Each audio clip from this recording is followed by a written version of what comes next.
लखनऊ के political drama ने BSP और सियासत के बीच में एक ऐसी दीवार खड़ी कर दी है कि अब पूरा उत्तर प्रदेश इस पे नजर बनाए हुए है। बीएसपी के एमएलए उमाशंकर सिंह के घर आज सुबह इनकम टैक्स डिपार्टमेंट ने रेड कर दी, लेकिन इस रेड की टाइमिंग और उनकी हेल्थ ने पूरे पॉलिटिक्स में हलचल मचा दी है। चलिए आज की इस केस की पूरी जानकारी समझते हैं और जानते हैं कि कौन है ये एमएलए। सबसे पहले उमाशंकर सिंह है कौन? उमाशंकर सिंह उत्तर प्रदेश के बलिया डिस्ट्रिक्ट के रसरा कॉन्स्टिट्यूएंसी से बीएसपी के एमएलए हैं।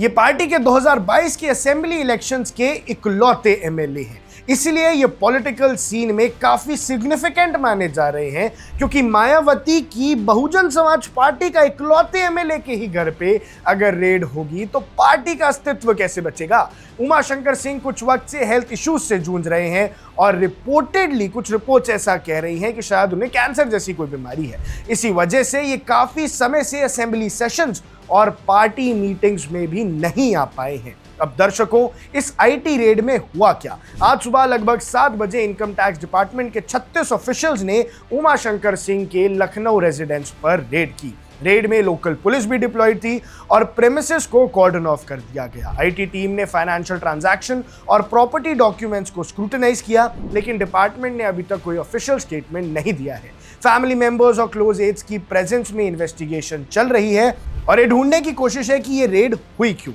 दर्शकों, अब इसके पीछे का पॉलिटिकल एंगल और रिएक्शन समझिए। यूपी के हॉर्टिकल्चर मिनिस्टर दिनेश प्रताप सिंह, जो उमाशंकर की फैमिली से कनेक्टेड हैं क्योंकि उनकी बेटी मैरिड है एमएलए के बेटे से, और उन्होंने इस रेड की काफी निंदा की है। मिनिस्टर कहते हैं कि उमाशंकर सिंह 2 साल से कैंसर से जूझ रहे हैं और इस वक्त एजेंसीज का ये मूव बिल्कुल इनसेंसिटिव है। मिनिस्टर ने फॉर्मली पोस्ट किया कि ऐसे डिफिकल्ट सर्कमस्टांसेस में भी उनके ऊपर प्रेशर डालना अनएक्सेप्टेबल है। अब दर्शकों, ये केस इतना सिग्निफिकेंट क्यों है? ये रेड पॉलिटिकली इंपॉर्टेंट माना जा रहा है क्योंकि उमाशंकर सिंह बीएसपी के इकलौते एमएलए हैं और 2022 के बाद से पार्टी के लिए वो इंपॉर्टेंट वॉइस है, और इंपॉर्टेंट तो छोड़िए, इकलौती वॉइस है। सपोर्टर्स कंसर्न में है कि उनकी हेल्थ और ऑनगोइंग कैंसर ट्रीटमेंट के बीच इस तरह की रेड उनके लिए और ज्यादा स्ट्रेस क्रिएट कर रही है। एक्सपर्ट्स और ऑपोजिशन इस रेड को पॉलिटिकली मोटिवेटेड एंगल से भी देख रहे हैं, लेकिन IT department officially financial scrutiny को रीजन बता रहा है कि भैया ये तो फाइनेंशियल स्क्रूटनी है।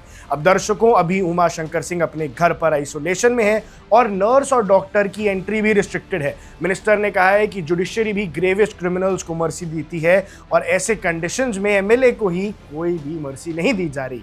लेकिन एजेंसीज का ये मूव सेंसिटिव बिल्कुल नहीं लग रहा है और इस रेड ने पॉलिटिकल और ह्यूमन एंगल दोनों को हाईलाइट किया है कि हेल्थ स्ट्रगल के बीच एक पॉलिटिकल फिगर पर फाइनेंशियल स्क्रूटनी का प्रश्न क्योंकि बीएसपी को दबाने की इतनी बड़ी कोशिश है कि भैया उनके इकलौते एमएलए को बीमारी में भी इतना परेशान किया जा रहा है। तो दोस्तों, ये था केस बीएसपी के इकलौते एमएलए उमाशंकर सिंह का, जहां पॉलिटिक्स, हेल्थ और फाइनेंशियल स्क्रूटनी के साथ एक नई घटना सामने आई है। अब उमाशंकर आगे क्या करते हैं ये धीरे धीरे पता चल जाएगा। आईटी रेड की फाइंडिंग्स क्या निकलती हैं और इसका पॉलिटिकल और ह्यूमन एंगल क्या होता है ये भी समझ आ जाएगा। लखनऊ से ये कवरेज हम आप तक पहुंचाते रहेंगे, लेकिन दर्शकों, आपको क्या लगता है, क्या इस रेड के पीछे कोई पॉलिटिकल मोटिवेशन है? क्या कोई जान के आईटी रेड करा रहा है? ये सवाल है जिसके बारे में आप कमेंट सेक्शन में जरूर बता सकते हैं। आप देख रहे हैं वन इंडिया, मैं हूं आकुश Kaushik. Subscribe to One India and never miss an update. Download the One India app now.